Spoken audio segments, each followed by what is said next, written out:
بسم الله الرحمن الرحیم. السلام علیکم ورحمت الله وبرکاتو. د امت راډیو ډیرو قدرمن اوریدونکو ستړي مشئ، تاسو رابولم د دې مهال مهمو خبرونو ته. نن د 1440 هجری قمری کال د محرم الحرم 40مه چې د 1403 هجری شمسي کال د زمري نهمه چې د 2024 میلادي کال د جولای د 13 نیټې سره برابر ده. په سر کې د مهمو خبرونو سرټکی. د ریاست الوزرا سیاسي مرستیال د ایران د نوي ولسمشر د لوړې مراسمو کې ګډون کوي. د اوبو او انرژۍ سرپرست وزیر د ننګرهار د والي سره لیدنه کړې. په کابل کې د کتاب لوستنې درې ورځنی نندارتون پرانستل شوی. د چارو ادارې د فرهنګي او ټولنیزو چارو رئیس د کونړ له قومي مشرانو سره لیدنه کړې. د هېواد بهر د سیمې او نړۍ خبرونو کې اورئ چې امریکا له اوکراین سره د 1.1 میلیارډ ډالرو نوې مرسته اعلان کړه. وینزویلا کې خلکو د ولسمشر پر ضد مظاهره کړې. قزاقستان، افغانستان او پاکستان ته د غنمو د صادرولو خبر ورکړی. بیا هم ستړي مشئ، اوس هم بشپړ خبرونه. د افغانستان اسلامي امارت د ریاست الوزرا سیاسي مرستیال مولوي عبدالکبیر د یو لوړپوړي پلاوي په مشرۍ د ایران د دولت په رسمي بلنه هغه هیواد ته سفر وکړ. د اسلامي امارت مرستیال ویاند ملا حمدالله فطرت رسنیو ته پر رالیږل شوي خبرپاڼه کې ویلي چې د ریاست الوزرا سیاسي مرستیال به په دې 3 ورځني سفر کې د ایران د نوي ټاکل شوي ولسمشر مسعود پزشکیان د لوړې په مراسمو کې د ګډون ترڅنګ د هغه هیواد له یو شمېر نورو چارواکو سره دواړخیزې رسمي ناستې ولري. نوموړي زیاته کړې چې په دې سفر کې به همدارنګه د دواړو هیوادونو ترمنځ د سیاسي او اقتصادي اړیکو د لا پیاوړتیا، په هغه هیواد کې د میشتو افغان کډوالو د ستونزو په حل او د همکاریو پر پراختیا خبرې وشي. سرچینې زیاته کړې چې د ریاست الوزرا سیاسي مرستیال به همدارنګه د دې رسمي سفر په جریان کې د یو شمېر نورو هیوادونو له استازو او مسؤلینو سره هم وګوري. د یادونې وړ ده چې د ایران د نوي ټاکل شوي ولسمشر د لوړې مراسم به نن ترسره کیږي. د اوبو او انرژۍ وزارت سرپرست ملا عبداللطیف منصور د ننګرهار له والي حاجي ګل محمد سره په کتنه کې په دغه ولایت کې د اوبو او انرژۍ پروژو په اړه خبرې کړې دي. د اوبو او انرژۍ وزارت د معلوماتو له مخې په دې کتنه کې د ننګرهار والي د برېښنا رسونې پروژو ته د دغه ولایت د خلکو د اړتیاو په اړه خبرې کړي او په دې برخه کې د اوبو او انرژۍ وزارت د پاملرنې غوښتنه کړې ده. د اوبو او انرژۍ وزارت سرپرست هم د ننګرهار والي ته ډاډ ورکړی چې د شته امکاناتو په پام کې نیولو سره به د اوبو او انرژۍ پروژو د پلي کولو په برخه کې د یاد ولایت د خلکو ستونزو او اړتیاو ته رسیدنه وشي. هیره دې نه وي چې اوس مهال ننګرهار ته د برېښنا د لیږدمزي پروژې چارې د یو خصوصي شرکت له لوري د اوبو او انرژۍ وزارت په هوکړې او همغږۍ روانې دي. د کابل په شهرنو پارک کې د کتاب لوستنې 3 ورځنی نندارتون پیل شوی دی. دغه نندارتون چې د اطلاعات او فرهنګ وزارت د ښاروالۍ د کلتور ریاست او یو خصوصي شرکت په همکارۍ جوړ شوی، څه باندې 3000 ټوکه بیلابیل کتابونه پکې نندارې ته وړاندې شوي دي. د یاد نندارتون مسؤل فاروق محمودي رسنیو ته وویل چې موخه یې دا ده ترڅو ځوانانو ته انګیزه ورکړي او کتاب لوستنې ته مخه کړي. دغه راز د کابل ښاروالۍ د فرهنګي چارو رئیس د دې نندارتون د پرانستنې پر مراسمو کې وویل چې د کابل ښاروالۍ پلان لري د ښار په ټولو تفریحي پارکونو کې یو کتابتون جوړ کړي ترڅو ځوانان د تفریح کولو ترڅنګ مطالعه هم وکړي. په کابل کې د کتاب لوستنې 3 ورځنی نندارتون په داسې حال کې جوړیږي چې په دې وروستیو کې د هیواد په یو شمېر نورو ولایتونو کې هم د کتاب لوستنې کمپاینونه ډیر شوي دي. تاسو امت راډیو اورئ. د چارو ادارې لوی ریاست د فرهنګي او ټولنیزو چارو رئیس مولوي محمد رباني ناصح د کونړ ولایت له قومي مشرانو او مخورو سره د هغوی د ستونزو حل په موخه ولیدل.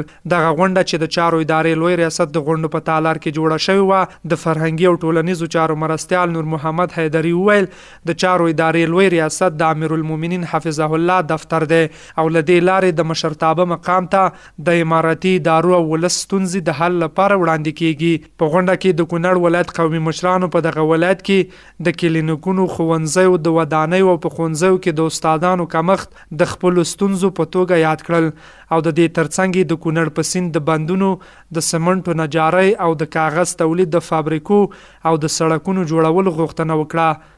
همداراز د یاد ولایت استازو د درملیزو بوټو او ځنګلي لرګیو قاچاق د نامسؤله اشخاصو له لوري په غیر مسلکي توګه د قانونو د کیندنې او استخراج بندولو غوښتنه وکړه. د فرهنګي او ټولنیزو چارو رئیس د کونړ قومي مشرانو اندېښنې او ستونزې په ځای وبللې او ویل چې افغانستان تازه لږ جګړو راوتلی، هر څه وړاندې، خو په وینا چې اسلامي امارت په پوره توګه د ولس ستونزې درک کړي او له وخت سره به بندونه، سړکونه، ښوونځي، کلینیکونه جوړ کړي او د ولس نورو ستونزو ته به د حل لارې ولټوي. همداراز د یاد ولایت استازو ته ډاډ ورکړ چې ستونزې به د حل لپاره د اسلامي امارت له مسؤلو مقاماتو سره شریکې کړي.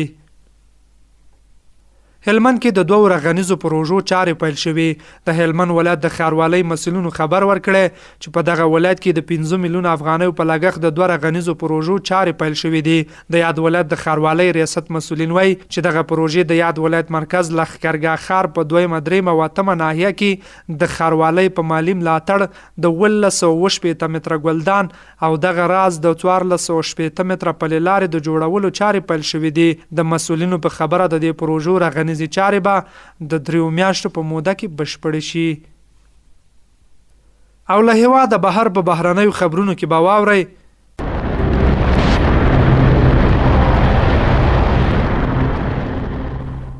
متحده ایالاتونو له اوکراین سره د 1.1 میلیارډ ډالرو نوې مرسته اعلان کړه. د سپینې ماڼۍ د ملي امنیت شورا ویان جان کربي یوې خبري غونډې ته وویل د بایدن ادارې په مرسته د 200 میلیونو ډالرو په ارزښت د هوایي مدافع د کشف وسایل، د هوایي دفاع د تجهیزاتو، توپ، هوان او چاولین ډوله ټانګونو مهمات شامل دي. همداراز پینټاګون د امنیتي مرستو د صندوق له لارې هم اوکراین ته د 1.5 میلیارډ ډالر مرسته ځانګړې کړې ده. کربي وویل چې دا مرسته به له لرې واټن څخه د اور او د ټانک ضد وسلو په برخه کې د اوکراین وړتیا زیاته کړي. د تحقیقاتي مرکز د پرونی راپور له مخې د امریکا له نیمایي ډیر وګړي د پیو او اوکراین د جګړې د اوږدېدو او د دې جګړې د لګښتونو له پلوه اندېښمن دي. د دې مرکز د یوې نظر پوښتنې له مخې په کانګرس کې د اوکراین له جګړې څخه د دواړو ګوندونو لملاتړ سره د امریکا خلک د مرستو د حقیقت په اړه چې واشنگټن باید په غاړه واخلي د نظر اختلاف لري. د وینزویلا امنیتي ځواکونو د جولای په 9 د مظاهرچیانو پر ضد اوښکې بهونکی ګاز وکاراوه. د فرانس پریس خبري اژانس د راپور له مخې دا اعتراضونه وروسته له هغې کېږي چې ولسمشر نیکولاس مادورو په انتخاباتو کې د بریا ادعا وکړه. لارین کوونکو د مادورو ادعا ننګولې ده. د مادورو سیاسي مخالفینو هم اعتراضونه کړي دي. په زرګونه خلک د وینزویلا په پلازمینه کاراکاس کې لارو کوڅو ته راووتل او د ازادۍ شعارونه ورکول او ویلي چې حکومت سکوت کوي. یو شمېر مظاهرچیان د مادورو د کمپاین پوسټرونه له سړکونو څخه راوایستل او اور ورته واچوه. د ملي ګارد غړو په مظاهره کوونکو اوښکې بهونکي ګاز وکارول. یو شمېر اعتراض کوونکو پر امنیتي ځواکونو ډبرې هم وویشتلې. تر لارینونو مخکې یو 18 کلن مادورو د ملي ټاکنو شورا په غونډه کې ګډون وکړ چیرې چې د ولسمشر په توګه د هغه 3م ځل بیا ټاکل کېدل تایید شول. او د بهرنیو خبرونو وروسته دا چې قزاقستان غواړي افغانستان او پاکستان ته غنم صادر کړي. پاکستانی رسنیو د قزاقستان د سیمایي رسنیو له قوله خبر ورکړی چې په پام کې د غنم د ترکمنستان له لارې افغانستان او پاکستان ته صادر شي. د سیمایي رسنیو د راپورونو له مخې د قزاقستان په پلان کې د قزاقستان او ترکمنستان په سرحد کې د غنمو د زیرمه کولو لپاره د تاسیساتو او لوجستیکي لارو رغول هم شامل دي. د خبر له مخې تیرونی د اسلامي امارت او ترکمنستان او ازبکستان پلاو د منګیستاو په نوم د قزاقستان او ترکمنستان پر پوله هغې پرتې سیمې ته سفر وکړ چې د غنمو لوی زیرمې پکې دي. اسلامي امارت تر اوسه له قزاقستان څخه افغانستان ته د غنمو د صادراتو د دې پلان په اړه څه نه دي ویلي. د امت راډیو درنو اوریدونکو دا تر دې مهاله مهم خبرونه. تر بیا د خدای په امان ښه وخت ولرئ.